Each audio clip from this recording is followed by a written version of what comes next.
అందరికీ నమస్కారం.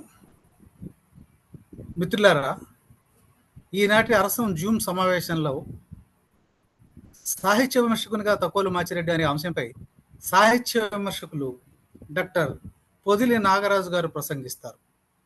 వారి గురించి 2 మాటలు. Doctor Podili Nagaraju at the rate of June 1st, 1982 ఆయన అలాగే ఇచ్చారు చక్కగా. 1982లో జూన్ 1న జన్మించారు. స్వస్థలం బద్వేలు పట్టణం, కడప జిల్లా. పీజీ, పిహెచ్డి యోగి వేమన విశ్వవిద్యాలయంలో పూర్తి చేసుకున్నారు. 2014 వీరి పరిశోధన పూర్తయింది.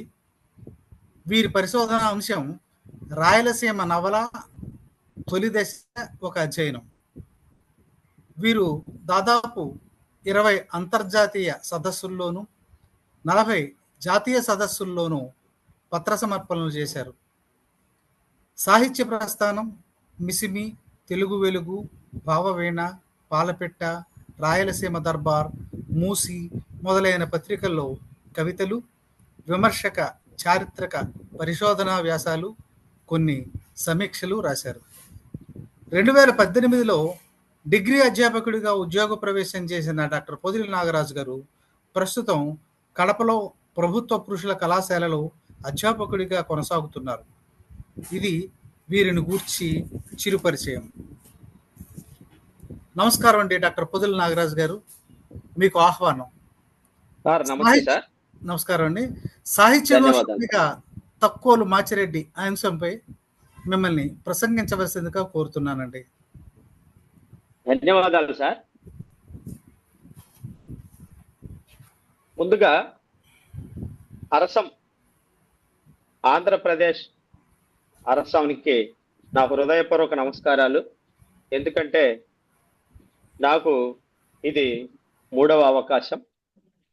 గడిచిన 2 అవకాశాలు ఇచ్చినందుకు నేను నా హృదయపూర్వకంగా కృతజ్ఞత ధన్యవాదాలు తెలియజేసుకుంటున్నాను. ఇది 212వ అంతర్జాల సదస్సు. సాహిత్య విమర్శలో 56వది అనుకుంటాను. సాహిత్య విమర్శకునిగా మాచిరెడ్డి గారు అనేటువంటి అంశానికి ఈరోజు ఈ సభకి అధ్యక్షత వహించిన అప్పలరాజు సార్ గారికి, అలాగే ఈ కార్యక్రమాలను ఇంత సుదీర్ఘంగా ఓపికతో నడిపిస్తున్నటువంటి ఆనంద్ సార్ గారికి, ప్రేక్షకులుగా విచ్చేసినటువంటి నాకు తెలిసిన వంకిరెడ్డి సార్ గారికి, ఇంకా కడప జిల్లాలో ఆదర్శ దంపతులుగా సాహిత్య విమర్శకులుగా, అందులోనూ మార్క్సిస్టు విమర్శకులుగా పేరు పొందినటువంటి సంజీవమ్మ మేడం గారికి, మాచిరెడ్డి సార్ గారికి, మిగిలినటువంటి ఈ జూమ్ లింక్కి వచ్చి నా ప్రసంగాన్ని వినడానికి సిద్ధపడిన పెద్దలందరికీ నా హృదయపూర్వక నమస్కారాలు తెలియజేసుకుంటున్నాను.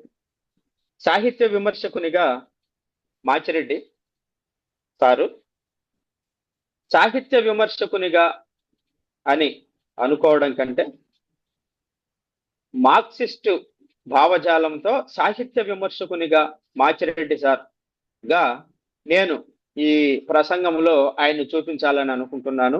ముందుగా మాచిరెడ్డి సారు మాకు పీజీ నుంచి అంటే 2005 నుంచి 7 వరకు పీజీ. అప్పటి నుంచే మాకు పరిచయం. సంజీవమ్మ మేడం, మాచిరెడ్డి సారు చాలా సౌమ్యశీలి, తక్కువ మాట్లాడతాడు ఆయన. మంచి సందేశాత్మకమైనటువంటి మాటలు, వ్యక్తిత్వం కలిగినటువంటి గొప్ప విమర్శకుడు మాచిరెడ్డి గారు.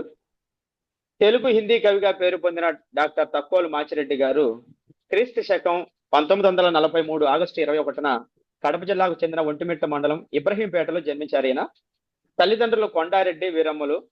ప్రాథమిక విద్య అంతా ఇబ్రహీంపట్నంలోనే కొనసాగింది. తర్వాత ఎస్పిబిబిడి అనేటువంటి పాఠశాలలో, ఉన్నత పాఠశాలలో మాధవరంలో ఉన్నత విద్యను పూర్తి చేశారు. తర్వాత పియుసి, బిఏ స్పెషల్ హిందీ పూర్తి చేసినారు. 64, 66లో ఎలహాబాద్ విశ్వవిద్యాలయం, అలహాబాద్ అంటే ఒప్పుకోడు మా సారు, ఎలహాబాద్ అనే అనాలా, ఎలహాబాద్ విశ్వవిద్యాలయం నుంచి ఎంఏ హిందీ పట్టా పొందారు. 67లో కడప ఆకాశవాణిలో ట్రాన్స్మిషన్ ఎగ్జిక్యూటివ్ ఉద్యోగం వస్తే ఇది పరిశోధనకి నాకు ఆటంకం వస్తుందేమో, నా పరిశోధన నేను అనుకున్నటువంటి సూత్రాలకు అనుగుణంగా కొనసాగదేమో అన్నటువంటి ఉద్దేశంతో దానికి రాజీనామా ఇచ్చేసినారు. ఆయన పరిశోధన ఆధునిక హిందీ తెలుగు కవిత్వంలో భావచిత్రాలు, హిందీ తెలుగు కవిత్వంలో భావచిత్రాలు అనే అంశం మీద పరిశోధన చేసి వెంకటేశ్వర విశ్వవిద్యాలయంలో డాక్టరేట్ తీసుకున్నారు ఆయన. 1978లో తిరిగి మళ్ళీ ఆకాశవాణిలో పిలిచి మాచిరెడ్డి గారికి ఉద్యోగం ఇవ్వడం నిజంగా ఇది చాలా గొప్ప విషయం. తర్వాత జగదల్పూర్, కడప, రాంపూర్, మడికేరి, అనంతపురం, కర్నూలు ఆకాశవాణి కేంద్రాల్లో వివిధ హోదాల్లో ఉద్యోగాన్ని చేసి అనేక అభ్యుదయ కార్యక్రమాలను ఆయన చేస్తూ చివరికి కడప ఆకాశవాణి కేంద్రంలో స్టేషన్ డైరెక్టర్ గా 2004లో పదవీ విరమణ పొందడం జరిగింది. సౌందర్య శాస్త్రం, భారతీయ కవిత్వం అంటే మాచిరెడ్డి గారికి చాలా ఇష్టం. అది నేను ఇప్పుడు చెప్పేటువంటి విషయాల్లో దీన్ని కొంచెం వివరంగానే ప్రస్తావిస్తాను. ఈయన పుస్తకాలంటే బాగా ఇష్టం.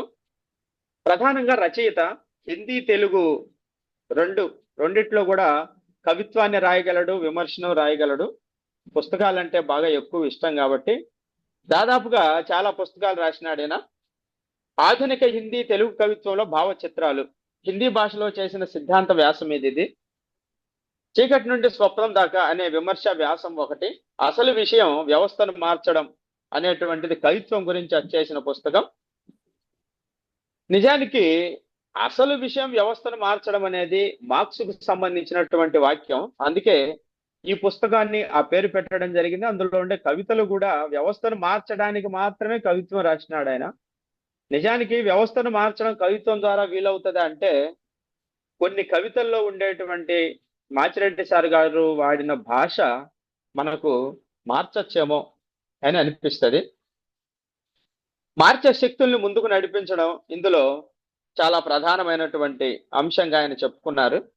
ఇకపోతే ఆయన చాలా పుస్తకాల్ని, మోనోగ్రాఫుల్ని, చాలా పుస్తకాల్ని ఆయన రాస్తే అకాడమీ వాళ్ళు దాన్ని అచ్చు చేసినారు. మామూలుగా అకాడమీ వాళ్ళు గొప్ప స్టాండర్డ్ ఉంటే తప్ప అచ్చు వేరు.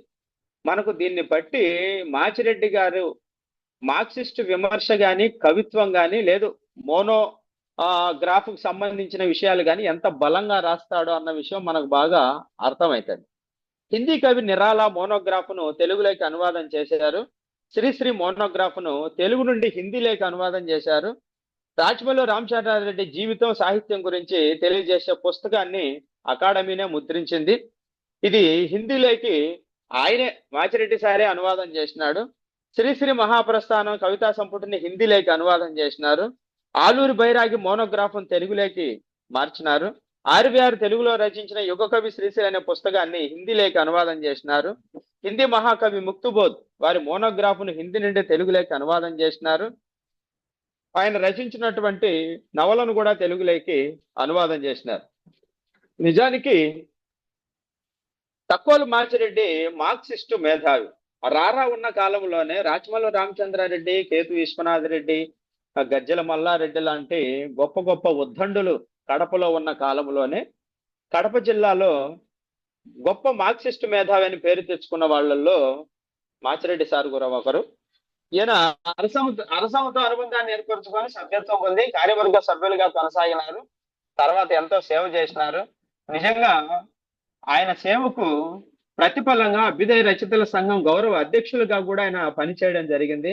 అఖిల భారత శాంతి సంఘీభావ సంఘంతో అనుబంధం ఏర్పరచుకొని ఆ సంఘం తరపున భారత ప్రతినిధిగా ఆ బృందంతో కలిసి వెనిజులా దేశం రాజధాని కాకరస్ లో జరిగిన ప్రపంచ శాంతి మహాసభలకు కూడా హాజరైనారైనా.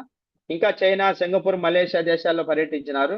ప్రస్తుతం 2 సంవత్సరాల నుంచి కడప జిల్లా బాకరాపేట బెటాలియన్ కి కొంచెం దూరంలో జీవని అనే ఒక వృద్ధాశ్రమాన్ని ఒకదాన్ని స్థాపించి సంజీవమ్మ మేడం గారితో కలిసి, వారి భార్య గారితో కలిసి ఈ వృద్ధాశ్రమాన్ని నడుపుతున్నారు. సంక్షిప్తంగా నాకు అందిన సమాచారం మేరకు మాచిరెడ్డి సార్ గారి పరిచయం అది. ఇకపోతే సాహిత్య విమర్శకులుగా తక్కువలు మాచిరెడ్డి సార్ని మనం రెండు పుస్తకాల ద్వారా చూసుకోవచ్చు. కవిత్వం రాసినారు ఆయన, అనువాదాలు చేసినాడు, మోనోగ్రాఫ్లు కూడా రాసినాడు. కానీ విమర్శ విషయానికి వచ్చేసరికి రెండు పుస్తకాలను ఆధారంగా చేసుకొని ఆ పుస్తకాల ద్వారా మాచిరెడ్డి సారు ఎంత విమర్శకుడు, ఎలాంటి విమర్శకుడు అన్న అంశాన్ని నేను ఈ ప్రసంగం ద్వారా తెలియజేయడానికి ప్రయత్నం చేస్తాను. మార్క్సిస్టు లేదు సాహిత్య విమర్శకుడుగా మాచిరెడ్డి మనం దాన్ని నిర్ధారణ చేయడానికి ఆధారమైనటువంటి పుస్తకం చీకటి నుంచి స్వప్నం దాకా అనేటువంటి వ్యాస సంపుటి. ఇందులో దాదాపుగా 30 వ్యాసాలు ఉన్నాయి. అదే ఈ పుస్తకం చీకటి నుంచి స్వప్నం దాకా అనేటువంటిది 2006లో దీన్ని తీసుకొని రావడం జరిగింది. 30 వ్యాసాలు ఉన్నాయి. ఈ 30 వ్యాసాలలో నేను కేవలం కొన్ని వ్యాసాలు మాత్రమే పరిచయం చేస్తాను. సౌందర్య శాస్త్రం, భావచిత్రాలు ఈ రెండిటి మీద మాచిరెడ్డి సారికి ఉన్నంత అభిప్రాయం కానీ ఇష్టం కానీ ఇంకొక దాని మీద లేదు అని అనడానికి ఈ పుస్తకంలో 8 వ్యాసాలు సౌందర్య శాస్త్రం గురించే బాగా వివరించినారు. ఏది సౌందర్యం, ఏది సౌందర్యం కాదు, మనం అనుకునే సౌందర్యం ఏది, సార్ అనుకునే సౌందర్యం ఏది, సాహిత్యంలో సౌందర్యం ఏది, బాహ్యంగా ప్రకృతిలో ఉండే సౌందర్యం ఏది, మనిషికి ఏ సౌందర్యం కావాలా, సమాజం ఏ సౌందర్యాన్ని కోరుకుంటా ఉంది, ఈ విషయాలన్నీ కూడా ఈ 8 వ్యాసాలలో అద్భుతంగా తెలియజేసినారు. నిజానికి ఇది ఒక తాత్వికమైనటువంటి భావచింతన అనే చెప్పడం కంటే వాస్తవికతలో సౌందర్య ఆత్మను చిత్రించడం ఎంత బాగా చిత్రించినారో కవులు గాని, మార్క్సిస్టు భావజాలం కలిగిన వాళ్ళు గాని, సమాజాన్ని కోరుకునే సామాజిక సాహితీకారులు కానీ ఎటువంటి సౌందర్యాన్ని కోరుకున్నారన్న అంశం మనకి ఈ 8 వ్యాసాలలో తెలిసిపోతుంది. ఇందులో నేను 1-2 పరిచయం చేస్తాను. కళలు సౌందర్యం, మార్క్సిస్టు దృక్పథం అనే ఒక శీర్షికతో ఒక వ్యాసం రాశారు. కళలు సౌందర్యం ఈ రెండు మార్క్సిస్టు దృక్పథంతో చూస్తే ఎలా అనేటువంటిది. మతం దృష్టితో చూసేటువంటి కళా సౌందర్యం మనకి సమాజంలో ఎక్కువ భాగం కనిపిస్తుంది. అట్లా కాకుండా మార్క్సిజం దృష్టితో మనం కళా సౌందర్యాన్ని ఎలా చూడాలి అంటే, కళ అనేది మనిషి సృష్టించేటువంటి ఒక సృజన. మనకి ప్రాచీన కాలం నుంచి 64 కళలు ఉన్నాయి. అవి మనకు తెలిసినటువంటి విషయమే. మనిషి చేసేటువంటి మనిషి సామాజిక అవసరం కోసం చేసేటువంటి వృత్తులన్నీ కళల కిందికే లెక్క. కానీ కళ అనేది ఎప్పుడో ఉంది కదా, మనకి 64 కళలు ఉన్నాయి కదా, ఈ ప్రాచీనమే కదా, దానికి ఆధునికానికి సంబంధం ఏముంటది? మార్క్సిస్టు ఆధునిక కాలానికి సంబంధించినటువంటి ఆయన, ఆధునిక భావజాలాలు కలిగినటువంటి ఆయన, సమాజం మనిషిని ఒక చోట చేర్చి మనిషి ఉన్నతి కోసం పాటుపడినటువంటి మార్క్సు జాలానికి, భావజాలానికి, ఈ కళకి సౌందర్యానికి ఏమిటయా సంబంధం అని ఎవరైనా ఒకవేళ అడిగితే దానికి సమాధానంగా ఈ వ్యాసం ఉంది. అందుకే ఆయన ఏమంటాడంటే, కళ వికాసానికి ఆధునికత అడ్డుకట్ట కానే కాదు. ఎందుకంటే అధునాతన వింత పోకడలనే ఆధునికతగా భావించే దానినే పరమావధిగా పరిగణించే ఆధునికత వాదం కళా వికాసానికి ఆటంకం. అంతేగాని ఆధునికత కాదు. ఆధునికం పేరు చెప్పుకొని విచ్చలవిడిగా సమాజంలో ఉండేటువంటి స్థితిగతులను విపరీతమైన ధోరణిలోకి తీసుకెళ్లేటువంటి ఆ ఆధునికత ఏదైతే ఉంటుందో అది కళా వికాసానికి అడ్డమే గాని మనిషిని, మానవత్వాన్ని, మానవ వికాసాన్ని పెంపొందించేటువంటి కళకి ఆధునికత అడ్డం రానే రాదు అనేటువంటి ఒక అభిప్రాయాన్ని చెప్తాడు. కళ అనేటువంటిది మనిషిలో ఉండే సృజనని, మానసిక వికాసాన్ని, ఆరోగ్యవంతమైనటువంటి జీవితాన్ని, జీవన విధానాన్ని కలిగించాలి అని చెప్తాడు ఆయన. కళా సాహిత్యం సమాజానికి చైతన్య రూపాలు అంటాడు. కళా సాహిత్యం, కళ అనేటువంటిది, సాహిత్యం అనేటువంటిది సమాజాన్ని చైతన్యపరిచే విధంగా ఉండాలి. సంజీవమ్మ మేడం గారు చెప్తారు, పోయిన దాంట్లో నేను చెప్పాను, స్త్రీలలో నేను మార్పు కోసం చాలా వ్యాసాలు రాశాను. ఎటువంటి మార్పు అంటే ఆర్థికంగా స్థిరపడాలనే మార్పు, సంసారాన్ని చక్కదిద్దుకోవాలనే మార్పు, తర్వాత వచ్చేటువంటి స్త్రీలకు ఆదర్శప్రాయంగా ఉండేటువంటి చైతన్యవంతమైన మార్పు. ఇటువంటి మార్పు కోసం నేను రచనలు చేసినాను, స్త్రీలను ఆ దృష్టిలో పెట్టుకొని అని చెప్పినారు. కాబట్టి సమాజాన్ని చైతన్యపరచడం అంటే వ్యక్తులను సమాజానికి అనుగుణంగా భావితరానికి అవసరమైనటువంటి అనేకమైన ఆవిష్కరణలు చేసుకుంటూ చైతన్యవంతం కావడం. కళ గాని సాహిత్యం గాని దానికి ఉపయోగపడాలి అన్నది మాచిరెడ్డి గారి అభిప్రాయం. ఎందుకంటే ఈ రెండు సమాజానికి సమాజంలో బాధ్యతను తెలియజేసేటువంటి పనులు, కార్యక్రమాలు. కళ, సాహిత్యం. సాహిత్యం సృష్టి జరిగిన, కళా సృష్టి జరిగిన సామాజికంగా నివసించేటువంటి ప్రజలు ఎవరైతే ఉంటారో వాళ్ళు మానసికంగా ఆరోగ్యవంతమైనటువంటి జీవన విధానాన్ని గడపడానికి మాత్రమే, ఆరోగ్యవంతమైనటువంటి విషయాలను తెలుసుకోవడానికి మాత్రమే కళ గాని సాహిత్యం గాని పుట్టాలంటాడు.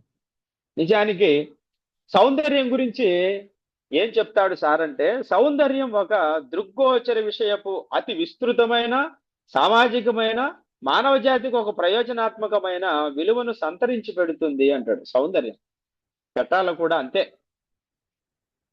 అతి విస్తృతమైన, సామాజికమైన, మానవ జాతికి విస్తృతంగా సామాజికంగా ఉండేటువంటి మానవ జాతికి ఒక ప్రయోజనాత్మకమైనటువంటి విలువని తెచ్చిపెట్టాల. అటువంటి విలువని తెచ్చిపెట్టేటువంటిదే సౌందర్యం. సౌందర్యం అంటే హీరోయిన్ను వర్ణించడం, లేదంటే అప్సరసలను వర్ణించడం, ప్రబంధ నాయకుల్ని అంగాంగ వర్ణన చేయడం, ప్రకృతిలో అది అలా ఉంది, ఇది ఇలా ఉంది అని ఉన్నదాన్నే రకరకాలుగా వర్ణించుకోవడం, ఇది సౌందర్యం కాదయా. విస్తృతంగా సమాజంలో మానవ జాతికి ఏదైతే ఒక ప్రయోజనం ఉంటుందో ఆ ప్రయోజనానికి సంబంధించిన ఒక విలువను సంతరించి పెట్టాలా, అది సరైనటువంటి సౌందర్యం. మార్క్స్ ఇటువంటి సౌందర్యాన్ని కోరుకున్నాడు. ఇది విశ్వమానవ జాతి సుఖవంతమైనటువంటి, ఆరోగ్యవంతమైనటువంటి జీవన విధానానికి, భావితరానికి ఎటువంటి సమస్యలు రాకుండా చేసేటువంటి జీవన విధానానికి పనికి. ఇదే మార్క్స్ చెప్పింది. మార్క్స్ చెప్పిన సౌందర్యాత్మకమైనటువంటి విషయాన్నే మాచిరెడ్డి గారు ఇలా చెప్పడం జరిగింది. ఇంకా సౌందర్యం అలంకారం కాదది, అది జీవితంలో అంతర్భాగం. ఒక్కొక్కరికి ఒక్కొక్క రకమైనటువంటి విషయం సౌందర్యవంతంగా కనిపిస్తుంది. వేమన ముందు సౌందర్యం అంటే ఆయనకు స్త్రీ లేదా కోరిక అనేది ఉండొచ్చు. తర్వాత ఆయన అభిప్రాయం మారిపోయింది. ఆయనకు సౌందర్యం ఏమిటంటే సమాజాన్ని భ్రష్టు పట్టనీయకుండా, సమాజాన్ని ఒక ఆదర్శవంతమైనటువంటి సమాజంగా తీర్చిదిద్దాలని అనుకున్నాడు. అంటే ఒకే వ్యక్తిలో రెండు సౌందర్యాత్మకమైనటువంటి దృశ్యాలు. ఆయన దృష్టి మనిషి జీవన విధానంలో, మనిషి జీవించే కొద్దీ, తన దృష్టి మారే కొద్దీ అతను అనుకున్నటువంటి సౌందర్యం తనకి సామాజికంగా అతనిలో కలిగేటువంటి మార్పును బట్టి సౌందర్యం మారిపోతుంది. ఎవరిలో ఎటువంటి మార్పు కలిగినా అది సౌందర్యాత్మకమైనటువంటి మార్పు అయితే అది ఖచ్చితంగా సమాజానికి ఉపయోగపడాలా, సమాజాన్ని ప్రతిబింబించాలా. ఇది సార్ చెప్పినటువంటి అంశం. ఇది మార్క్స్లో ఉండేటువంటి విషయం. దాన్నే మనకి చెప్పినాడు. కళను గురించి చెప్పేటప్పుడు కూడా చాలా అద్భుతంగా చెప్తారు మాచిరెడ్డి సారు. నిజంగా విమర్శకుడుగా గొప్ప ప్రతిభ ఉండాలి విమర్శకుడికి. అంటే మనం విమర్శలను రెండు రకాలుగా చెప్తాం. సాధారణ విమర్శకుడు, ఉత్తమ విమర్శకుడు. సాధారణ విమర్శకుడు గురించి మనం మాట్లాడవలసిన అవసరం లేదు.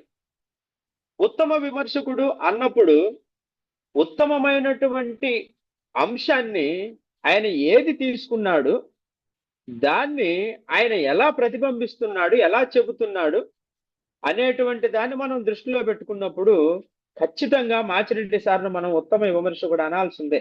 మాకు రాజపాలెం సార్ చెప్పేవారు ఏంటంటే, ఆయన విమర్శ చేసేటప్పుడు ఎప్పుడైనా రెండు అంశాలు చెప్పేవాడు. విమర్శ చేసేటువంటి ఒక విమర్శకుడికి ఒక సిద్ధాంతం ఉండాలి, ఒక సూత్రీకరణ ఉండాలి. సూత్రీకరణ కానీ సిద్ధాంతం కానీ లేకుండా విమర్శ చేస్తే అది ఏదో సుడిగాలికి లేచేటువంటి కాగితాల్లాగానో, లేదంటే తిని పడేసినటువంటి పుల్లు ఇస్త్రాకుల్లాగానో, ఏ గాలి వస్తే ఆ గాలికి ఎగిరిపోతుంది. అట్లా కాదు, ఒక సిద్ధాంతం ఉండాలా, ఒక సూత్రీకరణ ఉండాలా. రెండవ అంశం, వ్యక్తిగతంగా విమర్శ ఎప్పుడు చేయొద్దు. రచన మీదనే విమర్శ చేయాలా, రచన మాత్రమే చెప్పాలా, రచన ఉద్దేశం మాత్రమే చెప్పాలా అని. ఈ రకంగా మనం చూసుకుంటే, అంటే రారా గారు చెప్పినటువంటి విషయం కూడా ఇదే. వ్యక్తిగత జోలికి వెళ్ళొద్దు. వ్యక్తి సృష్టించినటువంటి రచన గురించి, సాహిత్యాన్ని గురించి మాత్రమే ఉత్తమ విమర్శ మాట్లాడాలి అని చెప్తాడు. ఆ విధంగా మనం అనుకుంటే, ఆ చట్రంలో నుంచి మనం చూస్తే మాచిరెడ్డి సారు ఉత్తమ విమర్శకుడే. ఈయన ఈ సౌందర్యం, కళలు, వీటిని ఈ 8 వ్యాసాలు మనం చదివితే నిజంగా మాచిరెడ్డి సారు పైకి మనకి అంత విమర్శకులుగా కనిపించరు. ఎందుకంటే ఆయన వాగ్దాటి అంత ప్రవాహంగా ఉండదు. కానీ కలం పడితే ఆ ప్రవాహమే వేరు. అసలు సారు వాడేటువంటి భాష వేరు. విమర్శకు ఒక సపరేట్ భాష ఉంటుంది అని మనం అనుకోవాలంటే ఖచ్చితంగా మాచిరెడ్డి సారు వ్యాసాలు, విమర్శా వ్యాసాలు చదవాల్సిందే. సాహిత్యం సౌందర్యం అనేటువంటి ఒక పుస్తకానికి ఒక సమీక్ష రాశారు ఆయన. యాక్చువల్గా ఈ పుస్తకాన్ని రాసింది డాక్టర్ బి సూర్యసాగర్ గారు. దీనికి ముందు మాట పాపినేని శివశంకర్ సార్ రాసినాడు. పాపినేని శివశంకర్ సారు చాలా విషయాలు ఇందులో ఈ సాహిత్యం సౌందర్యం అనేటువంటి విషయాన్ని సూర్యసాగర్ గారు చెప్పినటువంటి విషయాల్ని కొన్ని మెచ్చుకున్నారు, కొన్ని ఇలా ఉండకూడదు. ఎందుకంటే ప్రాచీన సాహిత్యంలో సౌందర్యం అనేటువంటిది ఒక ఘాటికే కట్టేసినట్టు కనిపిస్తా ఉంది, ఇంకొక దారిలో లేదు. అంటే మార్పు చెందేటువంటి దిశగా సౌందర్యం అందులో సాహిత్యంలో కనిపించలేదు అని అంటే దానికి మన పాపినేని శివశంకర్ సారు ఒప్పుకోలేదు. ఎందుకంటే సాంప్రదాయంలో కూడా ఉందయ్యా, అది మనం చూసి దాన్ని వెలికి తీయాల్సిన అవసరం ఉంది. అంతేగాని సాహిత్యంలో మార్పు కలిగేటువంటి, ప్రాచీన సాహిత్యంలో మార్పు కలిగేటువంటి అంశం లేదని మాత్రం చెప్పొద్దు. ఇటువంటి సూచనలు చాలా చేసినారు. కానీ ఈ పుస్తకం సాహిత్యం సౌందర్యం అనేటువంటి ఈ పుస్తకం మీద మాచిరెడ్డి సార్ ఒక అభిప్రాయం చెప్పినారు. ఏం చెప్పినారంటే, మొత్తం మీద ఈ పుస్తకం విశ్వవిద్యాలయాల్లో సౌందర్య శాస్త్రం పాఠ్యాంశం అయితే దానికి ఒక పాఠ్య గ్రంథంగా మాత్రమే పనికొస్తుంది అని చెప్పినాడు. అంటే దీనిని మనం ఎలా అర్థం చేసుకోవాలంటే నా ఉద్దేశం, ఈ పుస్తకం ఒకవేళ విశ్వవిద్యాలయాలు సౌందర్యము సాహిత్యం అనే పాఠం ఒక యూనిట్ పెడితే ఆ యూనిట్కు ఈ పుస్తకం పనికొస్తుందయా అని చెప్పేసినారు.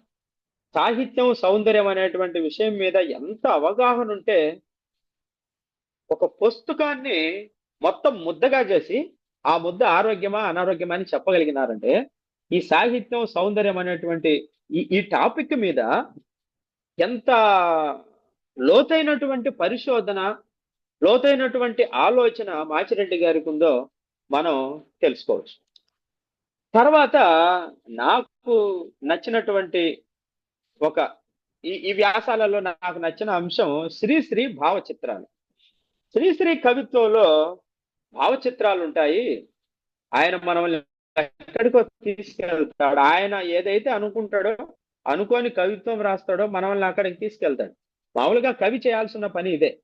ఆ కవి ఏదైతే చెప్పాలనుకున్నాడో, ఏదైతే చెప్పినాడో పాఠకుడిని అక్కడికి తీసుకెళ్తే ఆ కవి గాని, ఆ కవిత్వం గాని చాలా సుదీర్ఘ కాలం పాటు ఉండడానికి అవకాశం ఉంటుంది. అంటే జాషువా చెప్పినట్టు, ఒక కవి మరణిస్తే ఒక తార గగనం ఎక్కే. అంటే గగనం ఎక్కడం అంటే నా ఉద్దేశం ఏంటంటే, జీవించేటువంటి సజీవమైనటువంటి కవిత్వం అంటే చాలా కాలం గుర్తుండడం. కవిత్వాలు మొత్తం గుర్తు లేకపోయినా ఆయన చెప్పిన అంశం కానీ, ఆయన చెప్పిన మాటలు కానీ, ఆయన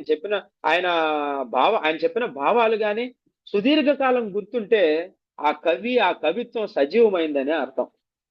శ్రీశ్రీని ఆయన చెప్పినటువంటి భావచిత్రాలను చాలా అద్భుతంగా చెప్పినాడు.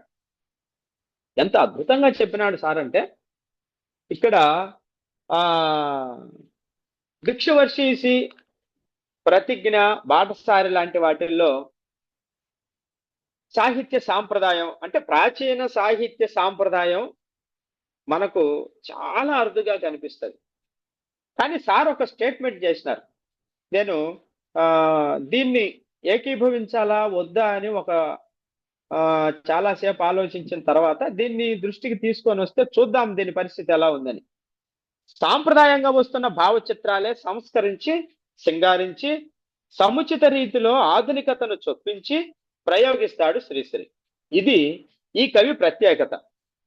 మనం అదే పనిగా పరిశీలిస్తే తప్ప అతని భావచిత్రాలు, సాంప్రదాయ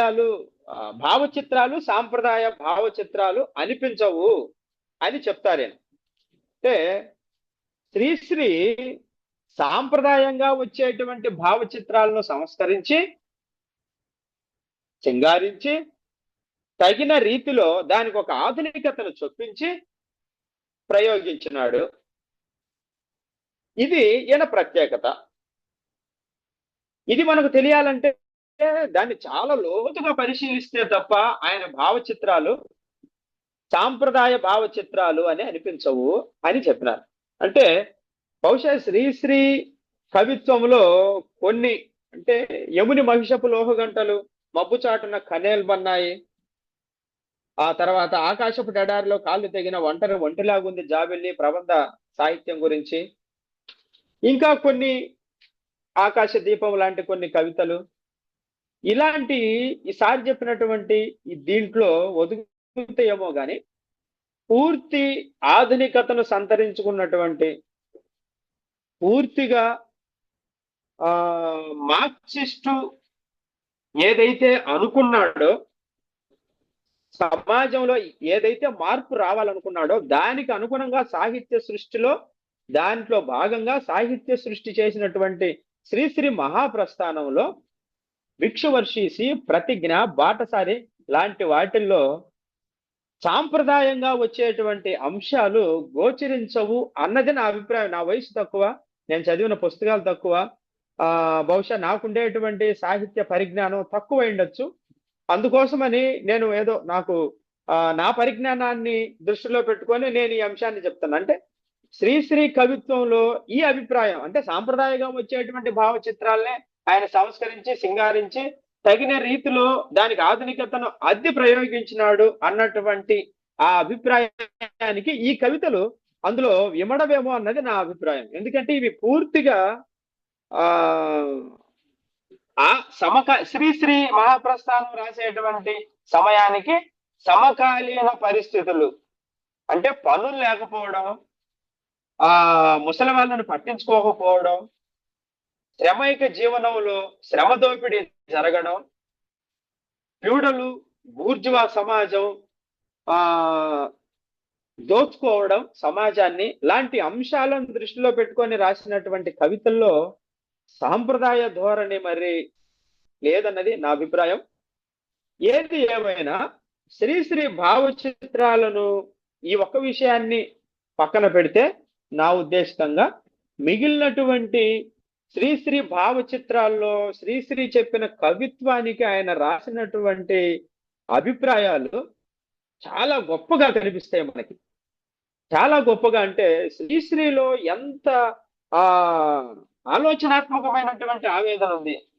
సమాజంలో ఆయన కోరుకునేటువంటి ఏ సమాజాన్ని ఆయన కోరుకుంటున్నాడు, ఎవరి సమాజాన్ని కోరుకుంటున్నాడు, ఈ సమాజం ఎలా మారిపోవాలని అనుకుంటున్నాడు అన్నటువంటి విషయం మనకు ఈ వ్యాసంలో కనిపిస్తుంది. నెక్స్ట్ నూతన ఆలోచన ధోరణి సాహిత్యము. సాహిత్యానికి ఒక నూతన ఆలోచన ధోరణి ఒకటి కావాలని చెప్తాడు ఆయన. నిజానికి సాహిత్యానికి ఒక నూతన ఆలోచన ధోరణి అనేది అవసరం. ఏమేం చెప్పినాడు ఈయన నూతన ఆలోచన ధోరణికి అంటే వర్ధమాన దేశాలు సాహితీ అధ్యయనం పరిశోధనల కోసం ఒక ఉన్నత విద్యా సంస్థను నెలకొల్పాలి అని చెప్పినాడు. ఇది చాలా అవసరమైనటువంటి మాట. సారు ఏ ఉద్దేశంతో ఏ పరిస్థితుల్లో ఉండి ఈ మాట చెప్పినారో గాని చాలా అద్భుతమైనటువంటి మాట ఇది. భారతదేశం ఎప్పుడు అభివృద్ధి చెందుతూనే ఉంది, ఎప్పుడు అభివృద్ధి చెందేది. మరి అభివృద్ధి చెందాలి అంటే అభివృద్ధి చెందినటువంటి దేశాలలో ఉండేటువంటి అనేక రకాలైనటువంటి సంస్కరణ విధానాలు మన దేశానికి తీసుకురావాలి. సంస్కరణలే కాదు, అంటే ఆచరణ సంస్కరణలే కాదు, సాహిత్య అధ్యయనం పరిశోధన కూడా వర్ధమాన దేశాల్లో ఎలాగైతే ఉందో అటువంటిదే ఇక్కడ జరగాల. దాన్ని విశ్వవిద్యాలయాల్లో ఉన్నత విద్యా సంస్థల్లో ప్రవేశపెట్టాలి అని సార్ చెప్పినాడు. నిజంగా దీనిని నేను చాలా ఏకీభవిస్తున్నాను. ఎందుకంటే నేను డిగ్రీ లెక్చరర్ని కాబట్టి ప్రస్తుతం ఉండేటువంటి సభాముఖంగా చెప్పొచ్చో చెప్పకూడదో పెద్దవాళ్ళు చాలా మంది ఉండరు. సార్ మేము తెలుగు చెప్పడం లేదు, తెలుగు లెక్చరర్లమే, తెలుగు చెప్పడం లేదు, మా దౌర్భాగ్యం అది. ఇంకా అంతకంటే నేనేం చెప్పలేను. తెలుగు భాష, తెలుగు సాహిత్యం, తెలుగులో ఉండేటువంటి సౌందర్యం, తెలుగులో ఉండే కళ అదేది పిల్లలకు అందట్లేదు.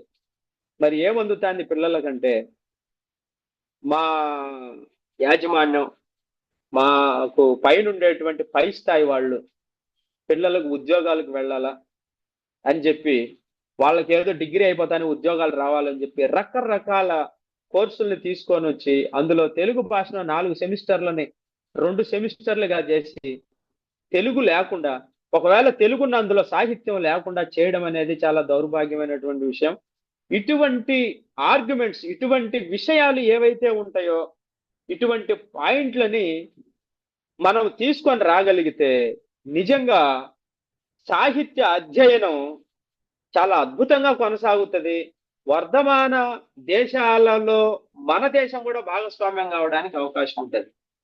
ఈ మధ్యన నాకు కూడా ఒక అభిప్రాయం వచ్చింది. ఏంటంటే భారతదేశంలో సాహిత్య అకాడమీ అవార్డులు వచ్చినటువంటి రచనలు, అంటే రాష్ట్రాల పరంగా భారతదేశం పరంగా వచ్చిన అవార్డులో వచ్చినటువంటి పుస్తకాలు, అంతర్జాతీయంగా నోబెల్ ప్రైజులు కానీ లేదు ఇంకొక శాంతి ప్రైజులు కానీ, ఏ ప్రైజులైనా గొప్ప గొప్ప అవార్డులు వచ్చినటువంటి పుస్తకాలన్నీ మన భారతీయ భాషల్లోకి, మన తెలుగు భాషల్లోకి అనువాదం చేస్తే నిజానికి ఎంత గొప్ప సాహిత్యం తయారవుతుందో, ఎంత గొప్ప సమాజం తయారవుతుందో అని ఇటీవల ఊహించుకోవడం జరిగింది. కాబట్టి ఈ మాటను నేను ఏకీభవిస్తున్నాను. ఇంకా ఆలోచన ధోరణి, కొత్త ఆలోచన ధోరణి ఏంటంటే అభ్యుదయ సాహిత్యానికి కాలం చెల్లింది 2006కే. ప్రస్తుతానికి నవాభ్యుదయం అనేటువంటిది జరగాలి, ఆ వైపు కవితలు రావాలి, ఆ వైపు సాహిత్యం రావాలని కోరుకున్నాడు. ఈయన హిందీలో అద్భుతమైన మేధావి కాబట్టి అది హిందీలో వచ్చింది, నయీ కవిత అని తెలుగులో రావాల్సిందే అని చెప్పినాడు. ఇంకా సోషలిస్టు విమర్శనాత్మక వాస్తవికతావాదానికి మనం స్వాగతం పలకాలి అని చెప్పినాడు. జీవితాన్ని ఎప్పుడు నలుపు తెలుపుల్లో మీరు చూసుకోవద్దయా, దానికి స్వస్తి చెప్పండి, నూతన ఆలోచన ధోరణి, కొత్త ఆలోచన ధోరణికి నాంది పలకండి, అదే వాస్తవికతావాదం. విమర్శనాత్మక వాస్తవికతావాదం. విమర్శ అంటే ఒక పుస్తకం నా చేతికిస్తే ఆ పుస్తకంలో తప్పులు ఉన్నా ఒప్పులున్నా అవన్నీ పక్కన పెట్టేసి ఆ పుస్తకం రాసిన రచయితని నువ్వు చాలా బాగా రాశావు, నువ్వు అలా రాశావు, ఇలా రాశావు, గొప్పగా రాశావు అని చెప్పడం, అంటే కథను వదిలిపెట్టి, కథాంశాన్ని వదిలిపెట్టి, శిల్పాన్ని వదిలిపెట్టి, భాషను వదిలిపెట్టి, ఆయన సమాజానికి ఏమి సందేశం ఇస్తాడో దాన్ని వదిలిపెట్టి కేవలం ఆయన్ని పొగడ్డానికి మాత్రమే సమీక్షలు రాసేటువంటి దానికి కాలం స్వస్తి చెప్పండి. దాన్ని గాడికి చంపేయండి దాన్ని. అసలు అందులో విషయం ఏముందో చెప్పండి. ఇటువంటి ఆలోచన సాహిత్యానికి నూతన ఆలోచన ధోరణి, సాహిత్యంలో ఇది రావాలని మనకి కోరుకున్నాడు ఆయన. తర్వాత పుస్తకం చీకటి నుంచి స్వప్నం దాకా అనేది వ్యాస సంపుటికి పెట్టిన శీర్షిక. ఈ శీర్షిక మీద కూడా ఒక వ్యాసం ఉంది. అదేంటంటే ఆలూరి బైరాగి గురించి చెప్పినటువంటి అంశం ఇది. నూతిలో గొంతుకులు అనేటువంటిది ఆయన రాసిన ఒక అద్భుతమైన కవితా సంకలనం. అందులో నూతిలో నుంచి గొంతుకులు వినిపించవు, ఎందుకంటే ఆ నూతి చాలా లోతు.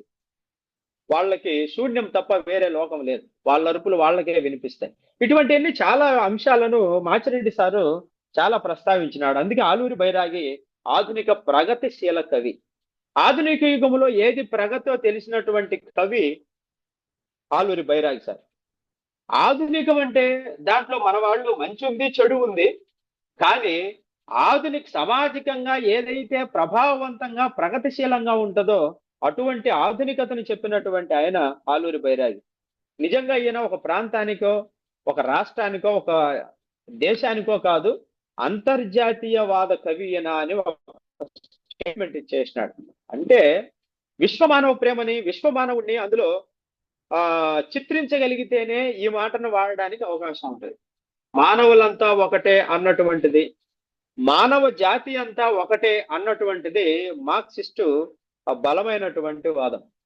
ఇది విశ్వ మానవులకి మొత్తానికి సంబంధించిన అంశం. వాళ్ళందరినీ దృష్టిలో పెట్టుకొని కవిత్వం రాసినప్పుడు మాత్రమే దాన్ని మనం అంతర్జాతీయవాద కవి లేదు విశ్వకవి అని కూడా మనం చెప్పచ్చు. ఈయన మీద ఇలియట్ ప్రభావం ఉంది కూడా అని చెప్పినాడు. మనం భగవద్గీతలో చూసే అర్జునుడు వేరు, ఆలూరి బైరాగి సృష్టించిన అర్జునుడు వేరు అని కూడా చెప్తాడు ఆయన. ఎందుకంటే అక్కడ అర్జునుడు బాధపడతాడు, ఇక్కడ బాధపడడానికి అసలు అవకాశమే లేదు ఆయనకి అని చెప్తాడు. అందులో ఉండే ఆలూరి బైరాగి రాసినటువంటి ఒంటరిడేగా, హుస్సేన్ సాగర్, ఆమన గీతి, వాన వెలిసింది, శాంతిపథం, వాగ్దత్త వసుంధర అనేటువంటి కవితలు ప్రస్తావన చేసినాడు.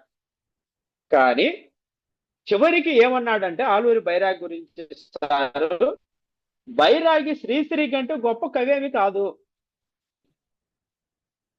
గొప్ప కవేమి కాదు. ఎందులో అంటే మనిషి సమాజంలో అంతుడు కావాలి, కుల మత వర్గ వర్ణ విచక్షణ అనేది ఉండకూడదు, మనుషులంతా సమానమే, శ్రమ చేసేవాడే తినేటువంటి హక్కు ఉంది అని చెప్పేటువంటి అంశాలను దృష్టిలో పెట్టుకొని రాసినటువంటి కవిత్వం శ్రీశ్రీ కవిత్వం.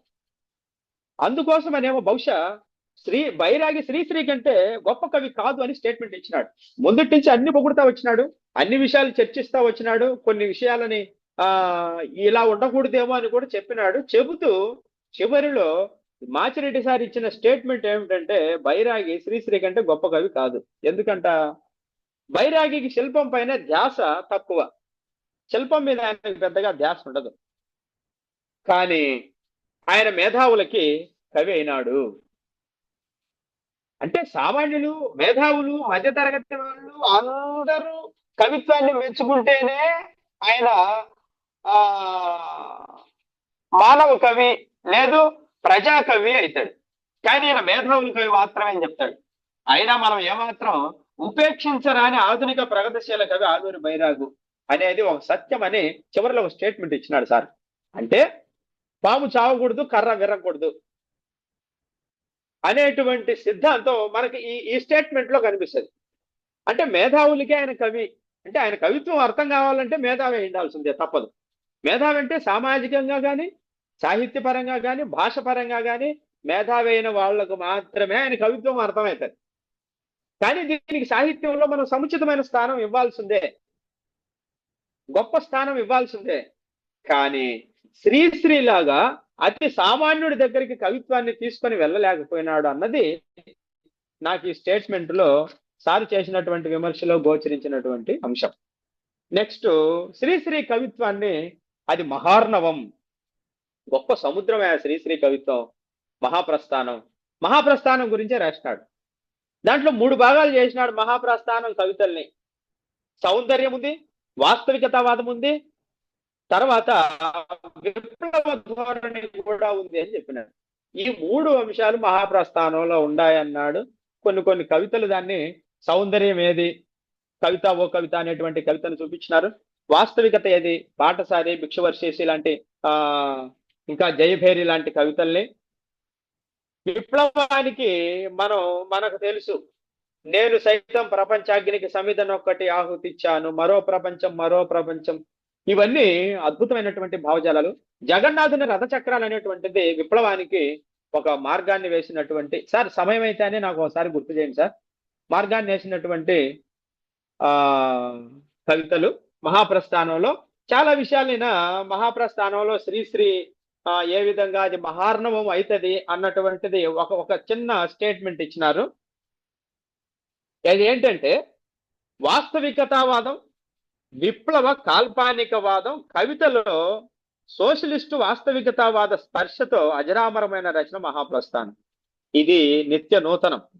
గేయ శైలి గాని, సంభాషణ శైలి గాని, ప్రకటన శైలి గాని, కవిత్వం గాని, ఇవన్నీ శ్రీశ్రీ కవిత మహాప్రస్థవాన్ని కవితార్ణవం చేసినాయి అని చెప్పినాడు. గేయ శైలి, లయ ఉంది. సంభాషణ శైలి, ఒక వ్యక్తి ఇంకొక వ్యక్తితో మాట్లాడుకున్నట్టుంటది. ప్రకటన, ఒక అంశాన్ని భయం లేకుండా ప్రకటించడం. చాలా మంది కవులు నేను ఇలా రాస్తే సమాజం నా మీద ఏం చేస్తారో, కంచె ఐలయ్య గారు మనకు తెలుసు, చాలా స్టేట్మెంట్లు అప్పుడప్పుడు ఇస్తా అంటారు ఆయన. సమాజంలో ఉండేటువంటి కొన్ని స్టేట్మెంట్ ఇచ్చేటప్పుడు సమాజంలో స్పందన ఉంటది. అది మంచికైనా ఉంటది, చెడుకైనా ఉంటది. చెడుకైనా స్పందన వచ్చినప్పుడు దాన్ని తట్టుకోగలిగే శక్తి ఉన్నప్పుడు మాత్రమే కవిత్వం వాస్తవికతావాదాన్ని మాత్రమే రాయగలరు.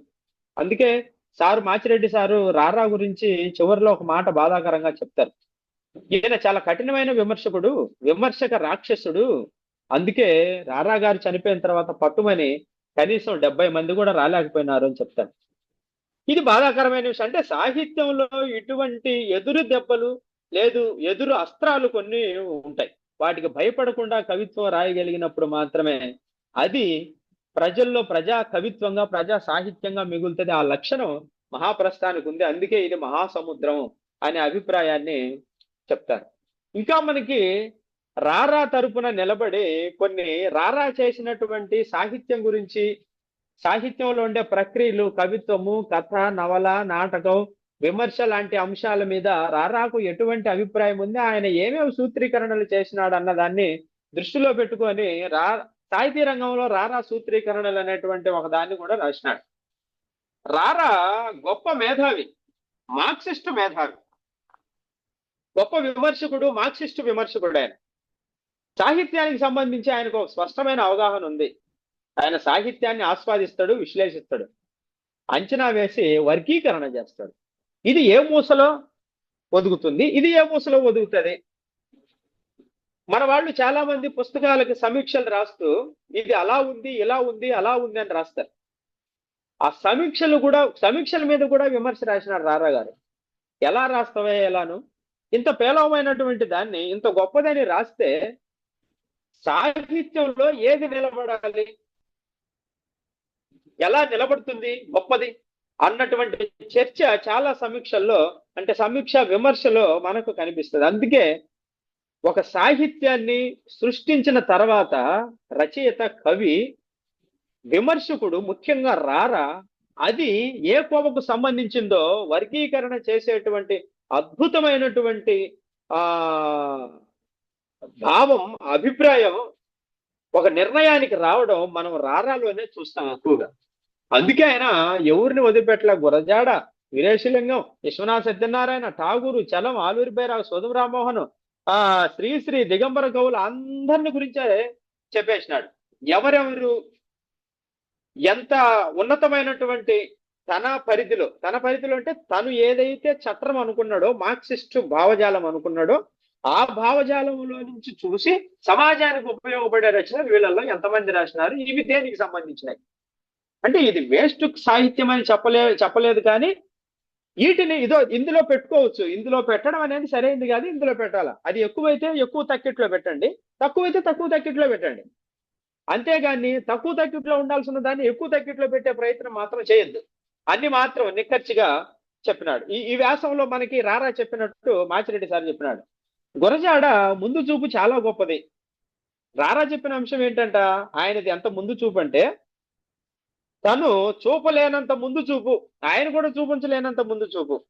సమకాలీన ప్రగతిశీలులలో లోటుపాట్లను బహిర్గతం చేయడమే తన నాటకాల్లోని, కథల్లోని ఇతివృత్తంగా పెట్టుకునేంత ముందు చూపు ఆయనకి. అదే ఒక దుర్గుణంగా తయారైందా అని అనిపించింటే అంత బలంగా ఉండింది ఆయన ముందు చూపు. ఎవడు ఏమన్నా నాకేమి, నేను చెప్పేది ఇది. అంటే గురజాడ ఉద్దేశం, ఈ రోజు సమాజంలో ఏదైతే చెడు ఉందో అది నశించిపోవాలా, రాబోయే సమాజం ఉన్నతంగా ఉండాలనేటువంటి ఒక భావ చిత్రణ ఆయన కవిత్వంలో, నాటకాలలో మనకు కనిపిస్తుంది. అందుకే ఆయన ఏమంటాడు, కొయ్యలు మెచ్చేటువంటి కళ్ళకు కోమలుల సౌరెక్కున అని అంటాడు. అంటే చెక్కలని, చెక్క బొమ్మల్ని మెచ్చుకునేటువంటి వాళ్లకు అందమైనటువంటి దృశ్యాలు వాళ్ళ కంటికి కనిపించినా ఈ పెద్దగా అందంగా అనిపివు అని. సమాజం ఆయనకు అలా కనిపించింది. ఆయన కనిపించిన సమాజం ఎదుటి వాళ్ళకి ఇలా కనిపించింది. అందుకే ఆయన చాలా ముందు చూపు అని చెప్తాడు. ఆయనకే తెలియనంత, ఆయనే చూడలేనంత ముందు చూపు అని చెప్తాడు. విశ్వనాథ గురించి ఏం చెప్తాడంటే, విశ్వనాథ జగదేక తిర్యక్ బుద్ధి కలిగిన వాడు అన్నాడు. జగదేక తిర్యక్ బుద్ధి అంటే ఈ రోజు ప్రపంచం ఎలా వెళ్తుంది?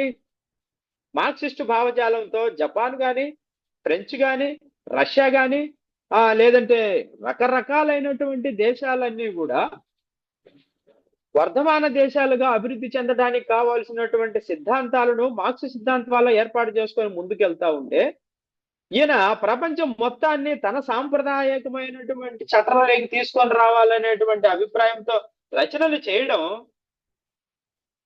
చాలా మనం అంటే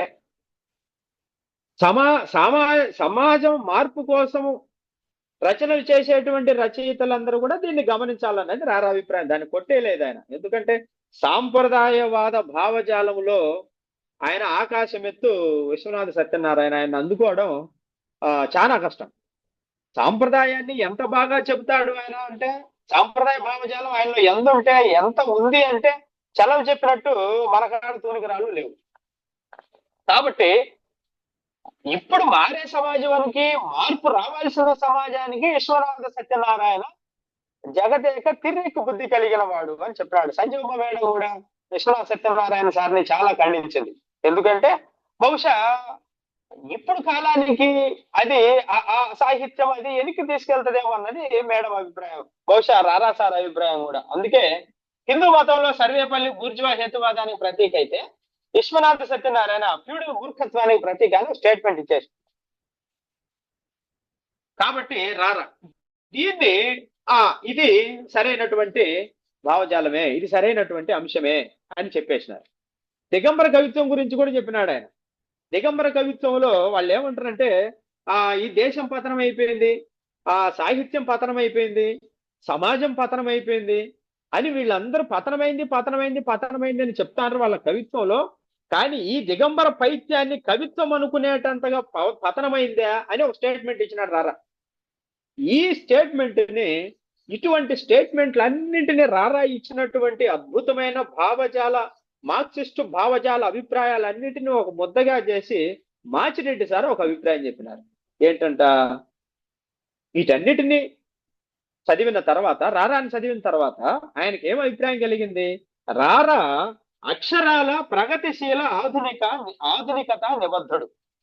ఆధునికత శక్తులన్నీ ఏకమై అన్ని ఛాందస్వాదాలను ఎదుర్కొని ప్రగతిశీల ప్రపంచంలోకి అడుగు పెట్టండి అనేది రారా గారి సందేశం. ఇది చెప్పినాడు మాచిరెడ్డి సార్. రారా గారు ఎందుకు ఇంత విమర్శ చేస్తాడు, ఎందుకు ఈ కవిత ఇక్కడికి, ఈ కవిత ఇక్కడికి అని భాగాలు ఎందుకు పెడతాడు అంటే, ఆయన ప్రగతిశీలను కోరుకునేటువంటి ఆధునికత నిబద్ధత కలిగినటువంటి వ్యక్తి, ముందు మళ్ళా విమర్శకుడు అని చెప్పినాడు. నిజంగా ఇది చాలా గొప్ప స్టేట్మెంట్ రారా సార్ గురించి. ఎందుకంటే రారా సార్తో చాలా మంచి సంబంధాలు ఉన్నాయి. వీళ్ళు ఇద్దరు కలిసి చాలా కార్యక్రమాలు, అంటే ఆయనతో సార్తో కలిసి చాలా కార్యక్రమాలు మాచిరెడ్డి సార్ చేయడం, ఆయన దగ్గర నుంచి చూడడం. కాబట్టి రారా గురించి ఇంత అద్భుతమైన స్టేట్మెంట్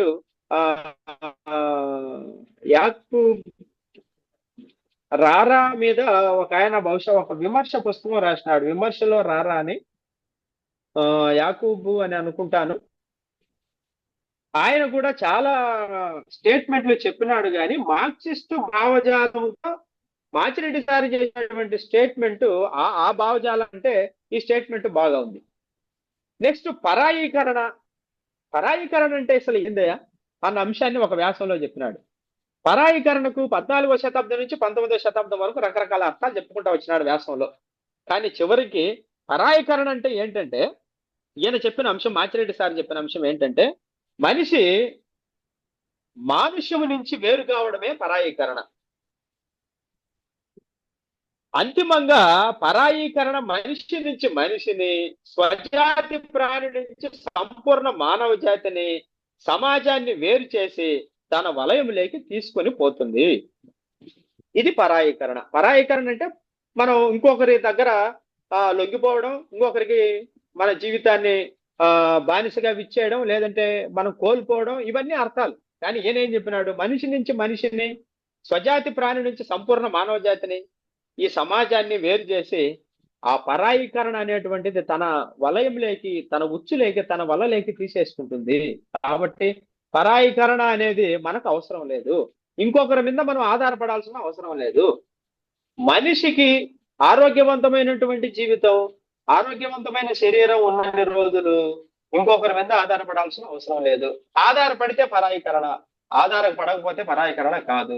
ముఖ్యంగా ఒక మనిషి ఇంకొక మనిషిని గౌరవించాలి, ఒక మనిషి ఇంకొక మనిషికి ప్రాధాన్యతనివ్వాలి, ఒక మనిషి ఇంకొక మనిషిని మనిషి అని గుర్తించాలి అన్న భావన మాచిరెడ్డి సార్ అభిప్రాయంలో బాగా కనిపిస్తుంది. మొత్తానికి కుల వ్యవస్థ కూలేది ఎప్పుడు అనే దాని మీద రాసినాడు. నెక్స్ట్ ఆ కుల వ్యవస్థ కూలేది ఎప్పుడు అనే దాంట్లో సార్ అనుభవాలు కూడా చెప్పినాడు. ఎందుకంటే ఊరు వాడ అనేటి రెండు ఉంటాయి, వాడలో ఇంకా మళ్ళా రెండు ఉంటాయి, మాల మాదిగా అని. నిజంగా వీళ్ళ జీవితాలు ఎవరు రాసి లేదు, ఎవరు విభజించి వీళ్ళని పక్కన పడేసినారో వీళ్ళ జీవితాలు నిజంగా చాలా బాధామయం. దరిద్రుడు కూడా గర్భదరిద్రుడు, దరిద్రుడు గర్భదరిద్రుడు రెండు భాగాలుగా మనం విడగొడితే, రెండు పాఠశాలలో మనం చూస్తే మాల మాదిగలు అనే వాళ్ళు కనిపిస్తారు అన్న అంశాన్ని మనకి ఈ వ్యాసంలో కనిపిస్తారు. తర్వాత ఆపండి ఈ పరాయీకృత విద్య. ఇది ఒక తెలుగు లెక్చరర్ గా నేను చెప్పుకోవాల్సినటువంటి అంశం ఏంటంటే, 2006లో రాసిన పుస్తకం ఇది, చీకటి నుంచి స్వప్నం దాకా అనేటువంటిది ఈ వ్యాస సంపుటి. 2006కే ఆంగ్లానికి ఆధిపత్యం ఇవ్వడం ద్వారా సామ్రాజ్యవాదానికి స్వాగతం పలుకుతున్నాము అని ఒక స్టేట్మెంట్ ఇచ్చినారు మాచిరెడ్డి సార్. నిజంగా అంటే ఇది విమర్శ అంటే ఏ పుస్తకం మీద వచ్చిన విమర్శ కాదు, కేవలం తెలుగు భాషకు జరిగేటువంటి అన్యాయం, మాతృభాష లేకపోవడం వల్ల భ్రష్టు పట్టిపోతున్న విద్యా వ్యవస్థ, దీని గురించి మాత్రమే దీనిని మనం తెలుసుకోవాలి. దీన్ని నేను విమర్శ అని అనను, అన్ని దాదాపుగా అభిప్రాయాలే అని అనుకుంటాడా. కానీ ఒక తెలుగు టీచర్గా నేను అంటే మన సబ్జెక్ట్ లో భాగంగా దీన్ని నేను ప్రస్తావించాల్సిన అవసరం ఉండదు, కానీ తెలుగు టీచర్గా చెప్పాలనుకున్నాను కాబట్టి చెప్తున్నా. సామ్రాజ్యవాదానికి స్వాగతం పలుకుతాంటాం మనం, నర్సరీల నుండి పరిశోధనల వరకు అంతా ఆంగ్లంలోనే. నిజానికి ఇది విద్యార్థుల సృజనాత్మకతను దెబ్బతీస్తుంది, నరికేస్తుంది అని చెప్పినాడు వెంకయ్య సార్. మొన్నటి వరకు చెప్పినాడు. మన జడ్జి రమణ సార్ అనుకుంటా అదే చెప్పినారు. ఇంకా చాలా మంది మేధావులు, ఎంతో మంది మాతృభాషలో చదువుకోనివ్వండి ఆ పిల్లోల్ని అంటే, ఈ ప్రైవేటు సంస్థ లేదు ఈ కార్పొరేట్ సంస్థ ఇంగ్లీషు అంటే వ్యాపారం అయిన తర్వాత మనం ఏమి చేయలేము. వ్యాపార వ్యవస్థలోకి అన్ని వెళ్ళిపోయినాయి. ఇప్పుడు మనం వ్యాపార అంగట్లో బతుకుతాం కాబట్టి విద్యను కూడా వ్యాపారం చేసినారు. నీతి, నిజాయితీ, న్యాయము, ధర్మము ఇవన్నీ వ్యాపారంలో భాగమైపోయినాయి కాబట్టి మనం ఏమీ చేయలేని పరిస్థితుల్లో ఉన్నాము అని అనుకుంటున్నారు. కానీ మేధావులు ఎవరు స్పందించడం లేదు. మేధావులు స్పందించకపోవడానికి ఎటువంటి కారణాలు ఉన్నాయో నాకు తెలియదు, కానీ మేధావులు స్పందించకపోతే నిజానికి తెలుగు భాష భావితరానికి అందడం కష్టమే. అందుకే ఈయన ఏం చెప్తాడంటే, ప్రస్తుతం జరిగేటువంటి విద్యా ఉద్యోగాలన్నీ కూడా సాంకేతిక నైపుణ్యానికి ప్రాధాన్యతనిస్తాండి, ఇది సరైన విద్య కాదు అని ఒక స్టేట్మెంట్ ఇచ్చినాడు మాచిరెడ్డి సార్. నా అభిప్రాయం కూడా అదే. విద్య అంటే చెప్పండి. ఇంకో 5 నిమిషాలు తీసుకో. ఓకే సార్, 5 నిమిషాల్లో క్లోజ్ చేస్తాను సార్. కాబట్టి ఇటువంటి విద్య సరైంది కాదు అన్న మాచిరెడ్డి సార్ అభిప్రాయానికి నేను కూడా ఏకీభవిస్తున్నా. ఎందుకంటే టెక్నాలజీ, రోబో సినిమా చూసిన తర్వాత మనకు అందరికీ అర్థం కావాలా, టెక్నాలజీకి మనసుంటే, సాంకేతిక పరిజ్ఞానికి మనసుంటే మానవ మనుగడ కష్టం. అన్నటువంటి విషయం రోబో సినిమా చెప్తారు మనకి. దీన్ని బట్టి మనం అర్థం చేసుకోవాల్సింది ఏంటంటే మనిషి బ్రతుక్కి, ఆలోచనకి, సృజనాత్మకతకి, సమాజంలో కావాల్సినటువంటి ఉన్నతికి, వర్ధమానానికి కావాల్సిన విద్య అందించండి అయ్యా అన్నటువంటి ఆ ఆవేదన, సంవేదన మనకి సార్లో కనిపిస్తుంది. ఏది ఏమైనా ఇది విమర్శనాత్మకమైనటువంటి వ్యాసాలు కలిగినటువంటి పుస్తకం. ఇందులో ఆయన చేసినటువంటి విమర్శ అంశాలు చీకటి నుంచి స్వప్నం దాకా అనేది సాధారణంగా ఈ పుస్తకంలోనే చాలా వ్యాసాలు విమర్శకు సంబంధించి ఉన్నాయి. ఇక రెండవ పుస్తకం రారా, అంటే భారతీయ సాహిత్య నిర్మాతలు అనే పేరుతో అకాడమీ వాళ్ళు ఒక ప్రాజెక్టు చేస్తే ఆ ప్రాజెక్టులో భాగంగా మోనోగ్రాఫ్లు తయారు చేయమని చెప్తే వాళ్ళు ఇచ్చినటువంటి మాచిరెడ్డి సారికి ఇచ్చినటువంటి మోనోగ్రాఫ్ రారా. అయితే రారా గురించి పుస్తకం రాసినారు. చాలా అద్భుతమైనటువంటి పుస్తకం ఇది. రారాను మనం చూడలేదనేటువంటి బాధ, అంటే నేను చెప్పేది హృదయం పరంగా, మనసు పరంగా, రూపం పరంగా కాదు. మనసు పరంగా మనం రారాను చూడలేదు అన్నటువంటి వాళ్ళు ఎవరైనా ఉంటే ఈ పుస్తకాన్ని చదవండి. మనకి రాజమౌళి రామచంద్రారెడ్డి గారిని వ్యక్తిగతంగా, మానసికంగా, హృదయంగా మార్క్సిస్ట్ విమర్శకునిగా మనకి ఇందులో కనిపిస్తుంది. ఇందులో దాదాపుగా మనకి 11 వ్యాసాలుగా ఉన్నాయి, కానీ ముద్దు మాట, అనుబంధం తీసేస్తే మిగిలినటువంటి అంశాలన్నీ చాలా గొప్ప గొప్ప అంశాలు. మాచిరెడ్డి సారు రారా గురించినటువంటి ఒక మాట చెప్పుకొని నేను దాదాపుగా దీన్ని ముగించే ప్రయత్నం చేసేస్తాను.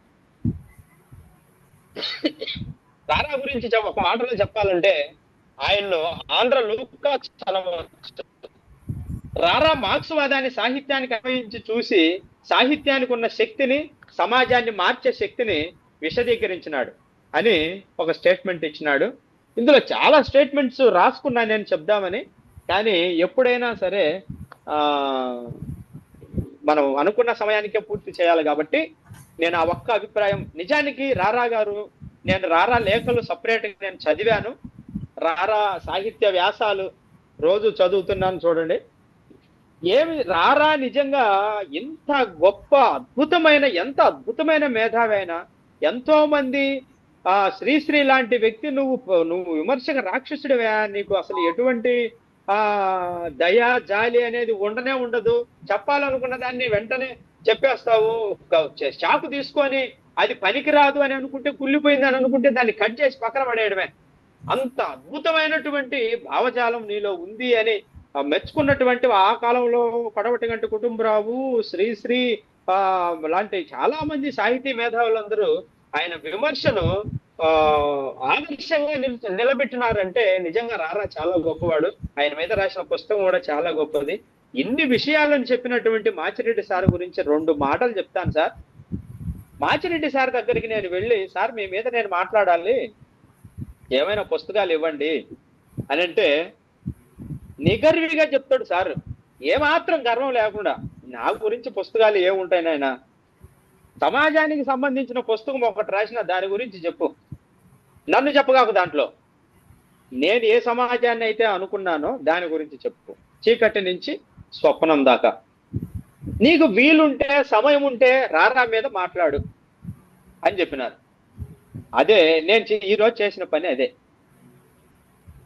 మాచిరెడ్డి సారు నిజానికి కడప జిల్లాలో మార్క్సిస్టు మేధావి అని అందరూ అనేటువంటి మాట 100కి 100 నిజమే. చాలా అంశం, చాలా గొప్ప విషయం, సబ్జెక్టు సార్లో ఉంది. బహుశా ఈ రోజు సార్ దాన్ని సక్రమంగా మాట్లాడలేని పరిస్థితుల్లో ఉన్నప్పటికీ కూడా మనం వెళ్ళి మార్క్సిజం గురించి అడిగితే కళ్ళు మూసుకొని చెప్తాడు.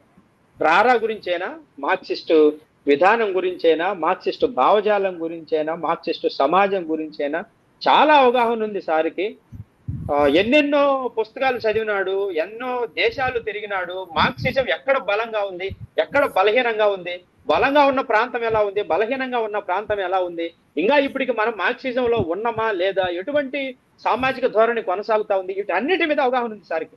నాకు తెలిసి నిజంగా ఆయన మేధావే, మార్క్సిస్ట్ మేధావే, సాహిత్య మేధావే, కవిత్వంలో మేధావా అన్నటువంటి విషయాన్ని పక్కన పెడితే నాకు సంబంధించినంత వరకు మా మా తరానికి నిజానికి వాస్తవానికి మాచిరెడ్డి సారు మేధావే అన్నది నా అభిప్రాయం. నేను ఆయన విమర్శ చదువుకున్న తర్వాత నాకు ఈ అవకాశం ఇచ్చినటువంటి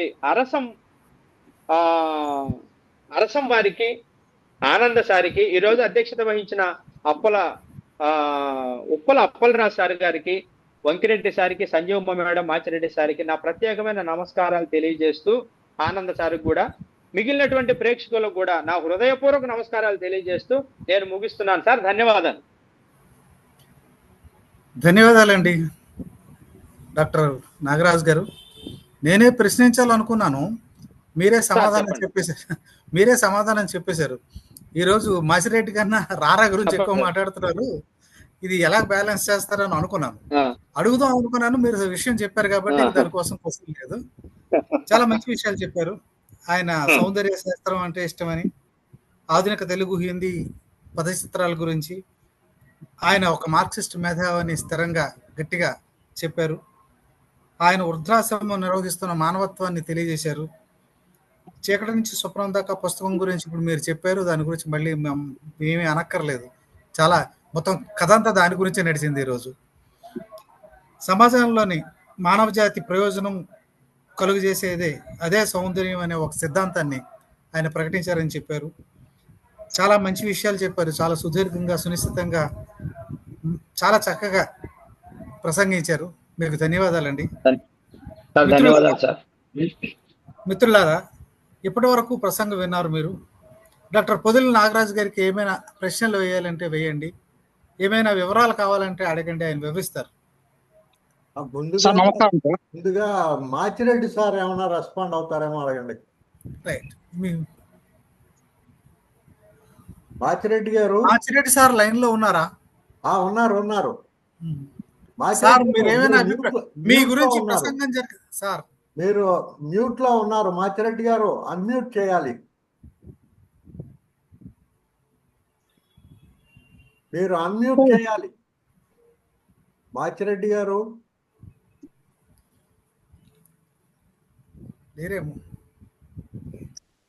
లైన్ లోనే ఉన్నారు. కనిపిస్తున్నారా? మాట్లాడుతున్నారు, మన మాట వినట్లేదు. కనిపిస్తున్నారా? సార్ అది సార్ మ్యూట్ లో పెట్టినారు సార్. అన్మ్యూట్ చేసుకోమని చెప్పండి. స్క్రీన్ మీద టచ్ చేయండి. సార్ మాటలు వినపరావడం లేదు. వినపడతాయి ఆయనకి, ఆ మాటలు వినిపిస్తాయి మ్యూట్ లో. మనకు సార్ సార్ అది అన్మ్యూట్ చేయండి.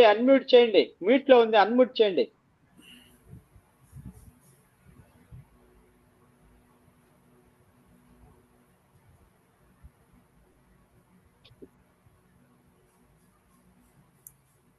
ఆనంద్ గారు మీరే అన్మ్యూట్ చేయొచ్చేమో. లేదండి, ఇక్కడ మనకు అవకాశం ఉండదు. అందరినీ కలిపి మ్యూట్ చేశారు కదా. మనం ప్లాస్టర్ వేసేయగలమే తప్పితే దాన్ని తీయలేం, వాడు తీసుకోవాల్సిందే. అయ్యో మరేంటో మరి. ఎవరన్నా అడగమనండి. మిత్రులారా నమస్కారం. ఇప్పుడు మాట్లాడు సార్. నమస్కారం. కర్నూలు నగరము ప్రధాన కార్యదర్శి సార్. నేను హలో సార్. చిన్న డిస్కషన్ ప్రమోద్ చక్రవర్తి సార్. చిన్న డిస్కషన్ సార్ దీనిపైన, టాపిక్ పైన మాట్లాడండి. అంటే నేను రాసుకున్నాను అన్నమాట, టాపిక్ మాట్లాడతాను. అది శ్రీశ్రీ గారు సాంప్రదాయ భావాలే కాక సాంప్రదాయవాది కాదని ఇండైరెక్ట్ గా అన్నట్టు చెప్పారు సారు. యాక్చువల్ గా శ్రీశ్రీ గారు ప్రేరణ వాతావరణం ప్రకారము శ్రీశ్రీ గారు సాంప్రదాయ పద్ధతిలోనే చిన్నప్పటి నుంచి పెరిగారు. అంటే కొంచెం వాతావరణం ఉంటారు కదా, ఒక కుటుంబం అంత నేపథ్యంలో. అందుకని శ్రీశ్రీ గారు జగన్నాథ రథ చక్రాల అనే పదాలను కూడా కొంచెం సంప్రదాయ పదంగానే వాడారు అనుకుంటాం. దానికి కూడా మళ్ళీ భజగోవిందం అనే దాన్ని మరో ప్రపంచం అని వాడారు వాళ్ళు. వాళ్ళ వాతావరణంలో, సాంప్రదాయ వాతావరణంలో భజగోవిందాన్ని మరో ప్రపంచం అని వాడారు. దానికి తోడు శ్రీశ్రీ గారు కూడా శిల్పంలో కూడా, మహాప్రస్థానం శిల్పంలో కూడా శ్రీశ్రీ గారు తన పుస్తకాన్ని తనే విమర్శించుకొని కవితలోనే శిల్పం బాగుందని శ్రీశ్రీ గారు చెప్పారన్నమాట. అట్లా అతను కవిత అనే ఆ బుక్ మొత్తానికి ప్రత్యేకత ఉంది అన్నారు. శిల్పంలో అతను స్వయంగా విమర్శించుకున్నారు శ్రీశ్రీ గారు. దానికి తోడు ఏమంటే గ్లోబలైజేషన్ అవుతాంది, ప్రపంచీకరణ, ఇంగ్లీష్ భాష రావాలని చెప్పారు. గ్లోబలైజేషన్ దానిపైన సామ్రాజ్యవాదం, అది మాకు మనకు తెలుసు మీకు. ఎందుకంటే వాళ్ళంతా ఇంకోసారి టాపిక్ ఏమైనా పెట్టుకుంటే గ్లోబలైజేషన్ దాని గురించి డిస్కస్ చేయడం టైం లేదు. ఇప్పుడు ఇంకో చిన్న విషయం ఏంటంటే సార్, నాకు తెలిసిన విషయం ఏమంటే తెలుగు భాష సమస్య పరిష్కారం ఏంటంటే, నాకు తెలిసిన ఉద్దేశం ప్రకారము ఇంగ్లీష్ వాళ్ళు గన్నుతోనే వచ్చి ఇంగ్లీష్ యుద్ధాలు చేసుకుంటా ఇంగ్లీష్ భాషని ప్రపంచం మొత్తం స్ప్రెడ్ చేశారు. నేను అనొచ్చో లేదో తెలియదు కానీ ఆన్లైన్ లో ఈ మీటింగ్ లో మనం కూడా తెలుగు భాష ప్రపంచ భాషగా చేయాలంటే యుద్ధమే మార్గము, ఒక ఆయుధమే మార్గం అని నా ఉద్దేశం. ఎందుకంటే ఇంగ్లీష్ వారు గన్తోనే, ఒక యుద్ధాలతోనే. ప్రమోద్ గారు మీరు ప్రశ్న అడగండి. సార్ నాకు ఒక అవకాశం సార్. ఇప్పుడు ప్రశ్నకి సమాధానం చెప్తున్నాను నేను. మాచిరెడ్డి సార్ చెప్పినటువంటి అభిప్రాయం, సాంప్రదాయకంగా ఉండేటువంటి భావచిత్రాలని శ్రీశ్రీ గారు వాటినే కొంచెం అలంకరించి దానికే రంగులద్ది రాసినారు. నేనేమన్నానంటే, కవితల్లో చాలా కవితలు అలా ఉండొచ్చు, కానీ భిక్షువర్షిసి, బాటసారి లాంటి కొన్ని కవితలు అందులో సాంప్రదాయ ధోరణి లేదు కదా అని నేను అన్ని స్టేట్మెంట్ ఇచ్చిన. నేను మొత్తం మహాప్రస్థానం మీద స్టేట్మెంట్ ఇవ్వలే సార్. ఓకే, ఇది నా సమాధానం. అది సపరేట్ వాదనలేండి, దాని గురించి మరోసారి. ఈ సాంప్రదాయపరమైన అలంకారాలు వాడడం తప్పు గొప్ప, అదంతా వేరే విషయం. సరే చెప్పండి, ఎవరు? మాచిరెడ్డి సార్. ఇప్పుడు మాట్లాడు. 2 మాటలు సార్. ఏం లేదు, ఇలా జూమ్ మీటింగ్ లో రావడం ఉదాహం, ధన్యవాదాలు. ఒకటి ఏమిటంటే, మార్క్స్వాదం ఏది నాకు వ్యతిరేకం కాదు. మార్క్స్వాదం ఒక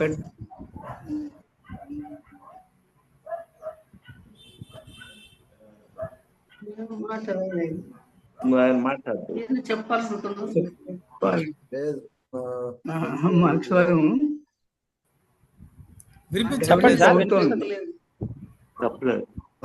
మార్క్స్వాదం కూడా వచ్చి ఆగిపోలేదు, ఇంకా సవరణలు వచ్చాయి, సవరణలు వస్తూ ఉంటాయి.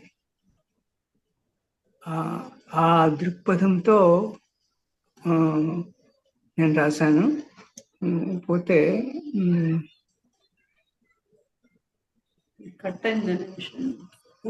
పూర్తిగా వినలేకపోయాం మేము. చాలాసార్లు కట్ అయింది ప్రసంగము, చాలాసార్లు కట్ అయింది, చాలాసార్లు. నెట్వర్క్ ప్రాబ్లం ఉందిలేండి.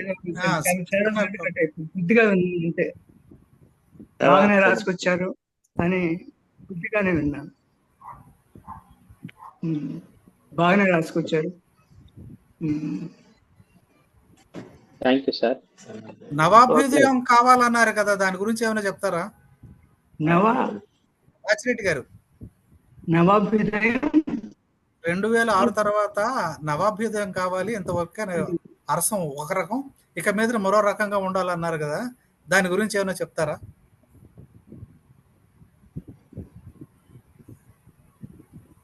సంస్కరణవాదంతో సరిపెట్టుకోకూడదు, సంస్కరణవాదంతో సరిపెట్టుకోకూడదు. అరసం విప్లవించాలి, విప్లవించాలి. ప్రస్తుతం మతం ముసుగులో దేశాన్ని నడిపిస్తున్న తీరును వ్యతిరేకించాలి. కాబట్టి ఆ విధంగా మనం లిటరేచర్లో కూడాను అది ప్రతిబింబించాలి.